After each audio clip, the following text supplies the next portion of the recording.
थिरक रहे थे और हम कपड़ा फाड़ के पटना में होली गा रहे थे। आपने सोचा नहीं कि आपका सत्यानाश क्या हुआ, किसने किया ये बात। अभी भी आपका स्वाभिमान जगना चाहिए। अरे तुमको डिप्टी स्पीकर भी लोग नहीं बना सके। कौन बेदाग बैठा है?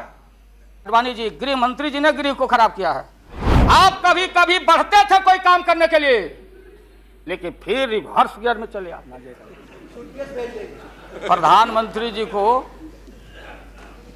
धन्यवाद देते हैं, वो चेतनशील व्यक्ति हैं। ठीक आज से 4 दिन पहले माननीय प्रधानमंत्री जी ने, अटल जी ने अग्नि परीक्षण के समय शाम को राष्ट्र को संदेश दिया था। एकाएक हम लोग सुने कि राष्ट्र को संबोधित करने वाले हैं प्रधानमंत्री जी।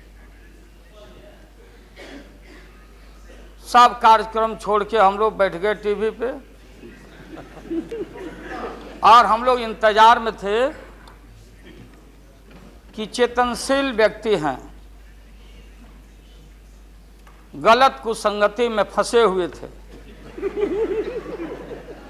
अभी उनको चेतना जरूर जगी होगी। जैसे रहीम ने कहा था, जो रहीम उत्तम प्रकृति का करी सकत कुसंग, और चंदन विष व्यापते रहे लिपटे रहत भुजंग।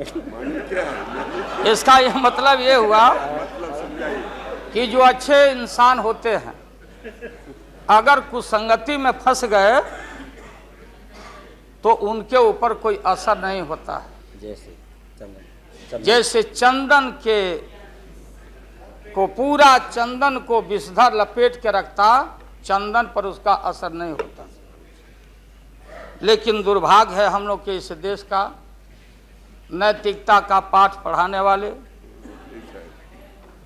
हम जैसे लोगों को बताने वाले, सत्ता ऐसी चीज होती है, सत्ता की ऐसी भूख होती, न जाने कितने राजे महाराजे, कितने रूलर आए इस देश में और बोलते चले गए हम धरती पर कब्जा कर लेंगे, हम किसी को आने नहीं देंगे। रावण भी आए तो बोले कि हम सीढ़ी लगाएंगे स्वर्ग में, लेकिन धरती ज्यों के त्यों है और खामोश है। ये जो मन है, ये मन इतना मतवाला है कि चेतता नहीं। भाई जा सुनिए सब, उसमें हम सब लोग हैं। आप सुनिए भाई, उसमें हम सब लोग हैं। हाँ वो बता रहे हैं, वो भी बता रहे हैं। मुझे अफसोस है कि आप जा रहे हो। कहीं मेरे चाचा बैठे हैं, गफूर चाचा, कहीं मेरा भाई बैठे हैं नीतीश कुमार, लेकिन धर्म अधर्म की बारी आई है तो आज गद्दा चलाना पड़ रहा है तुम्हारे पीठ पर। हम लोग चिंता मत कर। तो ये जो मन है मतवाला, कहीं हम लोग के गुरु जौहर साहब बैठे हुए हैं, गुरु थे हम लोग के। मुझे अफसोस है, मैं आता हूं कि ये जो मन है माननीय प्रधानमंत्री जी, मतवाला भोला है, ठुमक ठुमक के थिरकता है, चाहे होली हो या कोई हो। जैसे आप थिरक रहे थे और हम कपड़ा फाड़ के पटना में होली गा रहे थे। ऐसे ही लोगों के लिए ये धरती ज्यों का पृथ्वी खामोश है, वहीं ज्यों का त्यों है। सूफी आए, संत आए, आपके सूफी संत जैसे अडवाणी जी बैठ के उपदेश पढ़ा रहे थे। आपने सोचा नहीं कि आपका सत्यानाश क्या हुआ, किसने किया ये बात। उन दिनों में सूफी आए, संत आए और भटकते इंसान को, मतवाला इंसान को, जो बहन को बहन नहीं समझता, माँ को, दूसरे की माँ को माँ नहीं समझता, दूसरे के बाप को बाप नहीं करता, प्रणाम नहीं करता, तो सूफी और मौलाओं ने कहा कि दौलत, दुनिया, माल खजाना, दुनिया में रह जाएगा और मुट्ठी बांध के आया बंदा हाथ पसारे।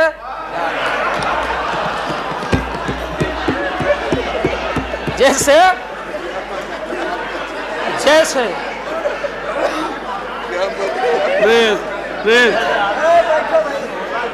लेकिन ये जो मन है, ये जो मन है मानता नहीं। आपने कहा था यहीं, अरे बन रीता वर्मा, अभी भी आपका स्वाभिमान जगना चाहिए। अरे तुमको डिप्टी स्पीकर भी लोग नहीं बना सके। बैठ जाओ, इसलिए मैं कहना चाहता हूँ। लालू प्रसाद जी, हाथ पसारे जाएंगे ऊपर। बैठे बैठे बैठे। माननीय दिन दशा आपके 13 महीने के शासन में मुझे अफसोस है, 13 महीने के शासन में हम लोग के पुराने गुरु जौहर साहब के कपड़ा में, लता में, अरे रुको ना भैया, सुना करो ना, कोई परिवर्तन नहीं हुआ। आप देखेंगे कि हम लोग टाइट कपड़ा पहन के आते हैं। जौहर साहब का पोशाक देख लीजिए, और बिहार में जाते हैं तो फिर वहां पोशाक आप देख लीजिए, अरे फटा, यही स्थिति उनकी रह गई। अब उनका क्या दोष हो सकता है? तो आखिर इनका और उनका जो मिलन हुआ, जौहर साहब का और रूमर फ्लोटिंग सेंटर का जो मिलन हुआ, तो ये बड़े सोच समझ के हुआ। तो जौहर साहब के मामले में जो भ्रष्टाचार पर सोच है, जो बताते रहे हैं, हम लोग को जेल भेजवाते रहे हैं। राबड़ी देवी महिला मुख्यमंत्री, जिसका मुकदमा में नाम नहीं हो, अपमान कराते रहे हैं। राबड़ी देवी मिलती है माननीय प्रधानमंत्री जी से मेरे साथ में, प्रधानमंत्री जी ने माना कि बहुत गलत काम हुआ, तो मैं फिर आऊंगा। आपने कहा था कि दुनिया का सबसे बड़ा स्काम है पशुपालन स्काम। आएगा दूध का दूध, पानी का पानी, जैसे सारे बैठे हुए लोग। अब बचा कौन है इस मुल्क में? कौन बेदाग बैठा है? और मैं इन चीजों को आज कोई छेड़छाड़, कोई बात नॉर्म्स के खिलाफ मैं जाना नहीं चाहता हूं। बातें दबाई नहीं जा सकती, चाहे जितनी बातों को हम जहां भी थापर साहब के टीवी में या जहां भी हम कोई बातों को कह डालें, बात दबती नहीं है, अभिलेख मिटता नहीं है। आप माननीय प्रधानमंत्री जी, आपने चिंता जताई और इतिहास को, आडवाणी जी गृह मंत्री जी ने गृह को खराब किया है। आपका जो गृह है उन्होंने खराब किया है, और आप मतवाले की तरह, आपका ज्यादा दोष नहीं है।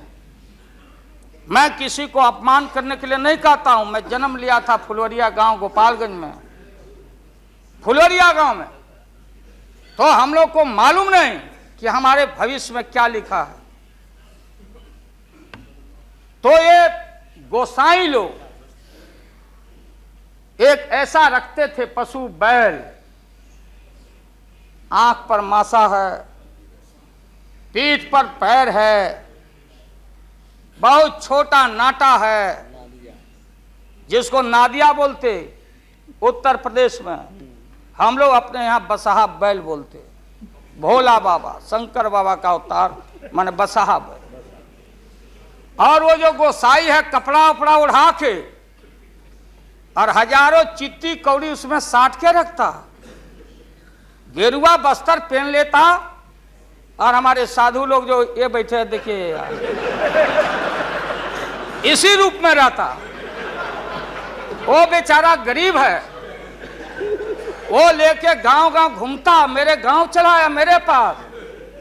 मेरी माँ बैठा दी ओरी के नीचे खपड़ा घर के, देखो बाबा देखवा दो मेरे बेटे के भाग में क्या लिखा हुआ। ये हम ही अकेले नहीं, लाखों लोग जो गांव से आते उनको इन बातों की जानकारी है। अब वो गोसाई बाबा दोनों हाथ को मुट्ठी बांध के आगे करते कि इसमें नौकरी मिलेगा कि नहीं या इसमें नहीं मिलेगा। तो दोनों मुट्ठी जब आगे करता तो गोसाई बाबा बोलता, बोलो भोला, देखो देखो इसके हाथ में क्या लिखा है। तब बैल का स्वभाव है बसहा का कि जब मुट्ठी बढ़ाइएगा तो समझेगा कि कुछ खाने को दे रहा है, तो कभी बाएं में कभी दाएं में सूंघता। आज जब वो भोला बाबा समझ जाता चेतनशील है कि हमको ठग रहा है गोसाई, तब बोलते रहता, पीठ ठोकते रहता, नहीं आता है सूंघने के लिए हाथ मुट्ठी। तब गोसाई पीछे से खोदता, तब वो झांझे झांझा घंटी करके, महोदय मैं अपमान का नहीं, आप कभी कभी बढ़ते थे कोई काम करने के लिए, लेकिन फिर रिवर्स गियर में चले आते।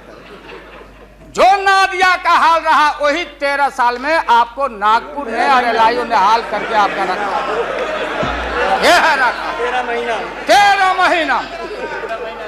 आपको एक मौका था, आप कांग्रेस की बात करते, सीपीआई सीपीएम की बात करते। जॉर्ज साहब वहां बैठे हैं। सन 77 में छपरा से मैं मेंबर पार्लियामेंट बन के आया था लोकसभा का। हम सब लोग एक साथ थे, सभी लोग आंदोलन में थे। आप लोग भी जेल, हम लोग भी जेल, कांग्रेस के खिलाफ हम लोग लड़े थे। उस समय जसवंत बाबू जेल में नहीं थे, जो फाइनेंस मिनिस्टर हैं। थे क्या आप जेल में? हाँ, कभी जेल नहीं, आंदोलन में जेल। तो आप लोग तो, आप तो बिना हरे फिटकिरी का कोई ना कोई पद ले ही लेते हैं,